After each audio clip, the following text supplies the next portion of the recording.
مفتی خالد الازہری کے اصلاحی بیانات اور وظائف کے لیے مفتی صاحب کا یوٹیوب چینل سبسکرائب کریں۔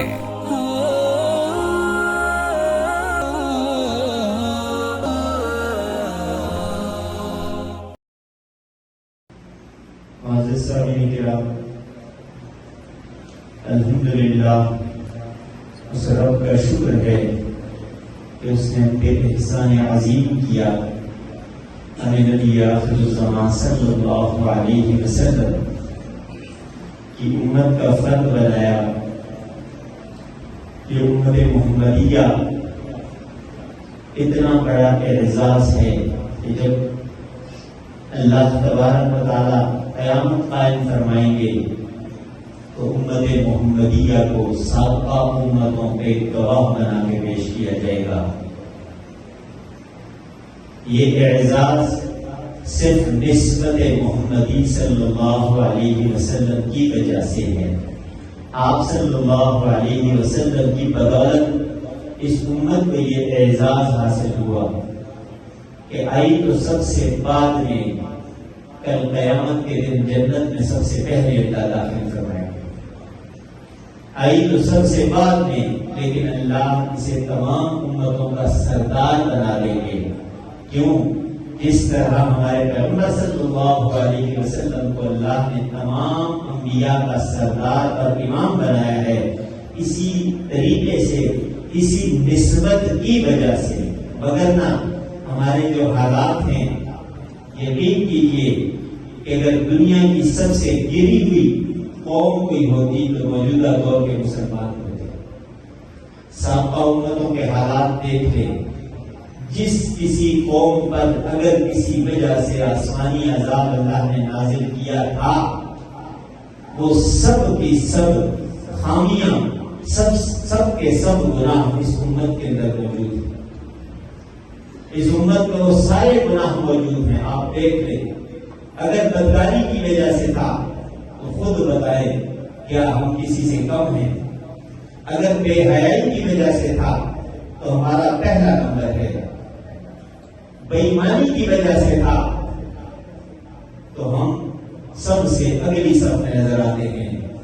اگر جھوٹ کی وجہ سے عذاب آیا تھا کسی پہ تو ہمارے جھوٹ ایسے ہیں کہ ایسے تو شیطان کو بھی نہ سوجے ہوں گے۔ اگر دھوکے کی وجہ سے ہو، میرے پیارے پیغمبر تو کہیں جو دھوکہ دے وہ ہم میں سے نہیں، جو ملاوٹ کرے وہ ہم میں سے نہیں۔ اور اس امت کا حال یہ ہو کہ دھوکے میں سب سے آگے، جھوٹ میں سب سے آگے، ملاوٹ میں سب سے آگے، ذخیرہ اندوزی سے منع کیا گیا، یہ امت کا ذخیرہ اندوزی میں بھی سب سے آگے۔ رمضان رحمتوں اور نیکیوں کے بڑھنے کا مہینہ ہوتا ہے، لیکن حال یہاں یہ ہے کہ رمضان میں نیکیاں بڑھے نہ بڑھے، لیکن مہنگائی ضرور بڑھتی ہے، چیزوں کی قیمتیں ضرور بڑھتی ہیں۔ تو 70 گنا تک بڑھانے کا نیکیوں کا تھا، ہم مسلمان یہ سمجھ بیٹھے شاید ہم نے مہنگائی کر کے لوگوں کو چیزیں مہنگی دے کے یہ اعزاز پانا ہے۔ جو سابقہ امتوں کے اندر برائیاں تھیں اس سے کئی گنا بڑھ کے وہ ساری برائیاں اس امت میں جمع ہو چکی۔ اس امت میں وہ ساری برائیاں جمع ہیں۔ دیکھتے جائیں، غور کرتے جائیں، جو بندہ غور کرتا چلا جاتا ہے اس کی چیزیں کھلتی چلی جاتی ہیں، اور جو غور نہ کرے اس کے لیے کیا ہے؟ اس کے لیے سب کچھ برابر ہے۔ غور و فکر کریں، تدبر کریں، سوچیں، اس میں شک نہیں کہ ذہین ترین لوگ موجود ہیں، لیکن ہم اپنی ذہانت کو کسی اور طرف چلا رہے ہیں۔ سمجھدار ترین لوگ موجود ہیں، لیکن ہماری سمجھداریاں اللہ کے دین کے لیے نہیں، ہماری سمجھداریاں صرف اپنی ذات تک کے لیے محدود ہیں۔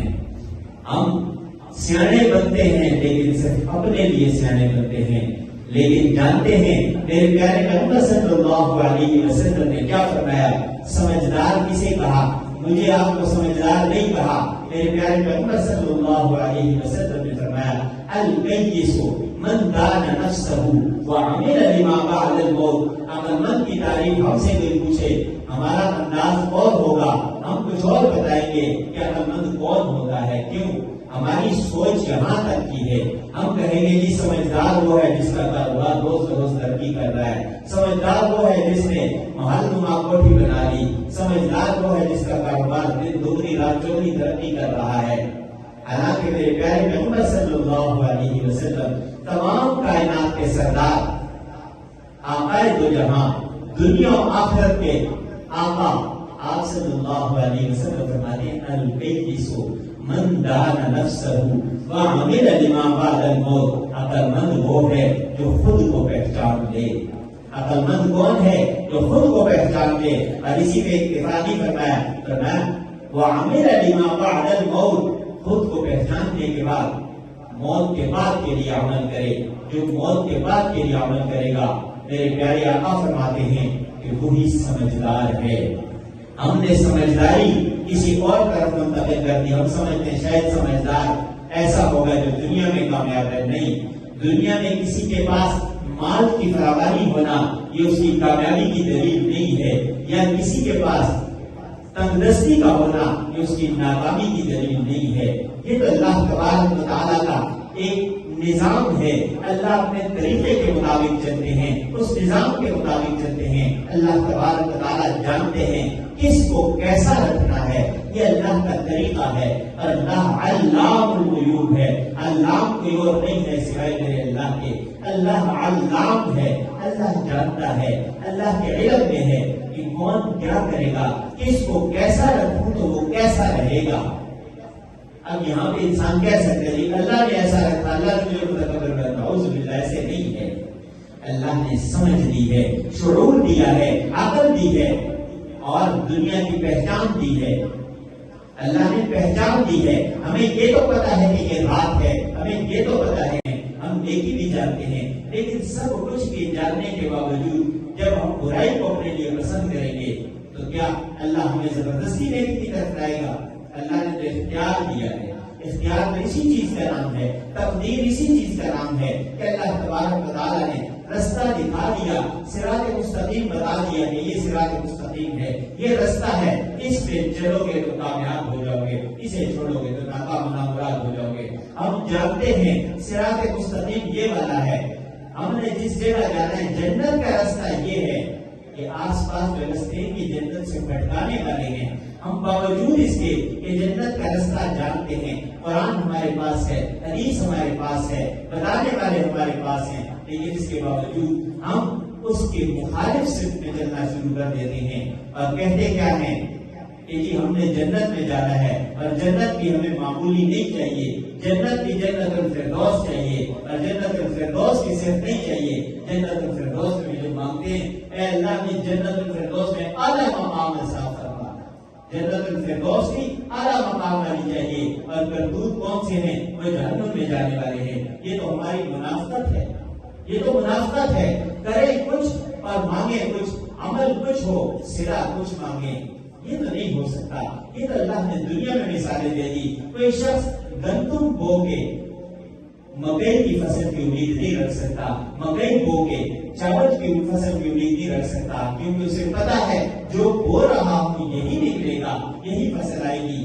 بو رہا ہے گندم اور امید ہے کہ یہ چاول کی فصل نکلے گی، دھان کی فصل نکلے گی. نہیں، ایسا نہیں ہوتا. یہ نظام کائنات ہے. ایسا ہی ہوگا، ایسا ہی ہوگا. گائے نے کبھی بکری کے بچے نہیں دیے، بکری نے کبھی گائے کے بچے پیدا نہیں کیے. یہی حال ہے. انسان کی ہر انسان کا بچہ ہوگا تو انسان کا جو عمل ہے وہی عمل اس کے سامنے آئے گا. جو نیکی کرے گا وہ نیکی ملے گی، گناہ کرے گا اس کا صلہ ملے گا. تو اس لیے جو کر رہے ہیں اسی کی امید رکھیں. اور میں کیا کر رہا ہوں، آپ کیا کر رہے ہیں، میرے عمل کا آپ کو نہیں پتا، آپ کے عمل کا مجھے نہیں پتا. ہم ایک دوسرے کے دل میں نہیں جھانک سکتے. یہ طاقت میرے اللہ نے اپنے پاس رکھی ہے. ہم دوسروں کے فیصلے کرنے میں بڑے وہ ہوتے ہیں. کسی کو دیکھتے جو پکا جہنمی ہے، یہ تو ہم کہتے ہوئے بالکل نہیں جھجکتے. فلاں پکا جہنمی ہے جی، فلاں پکا جہنمی ہے، اسے عذاب ہوگا. کبھی اپنا بھی احتساب کیا یا نہیں کیا؟ اپنے اعمال پہ سب سے بڑے گواہ ہم خود ہیں. کل قیامت کے دن ہمارے گناہوں پہ یہ ہاتھ کی انگلیاں، ہاتھ، آنکھیں، کان، ناک، منہ، دانت، زبان، پاؤں سب کچھ گواہی دیں گے. اس لیے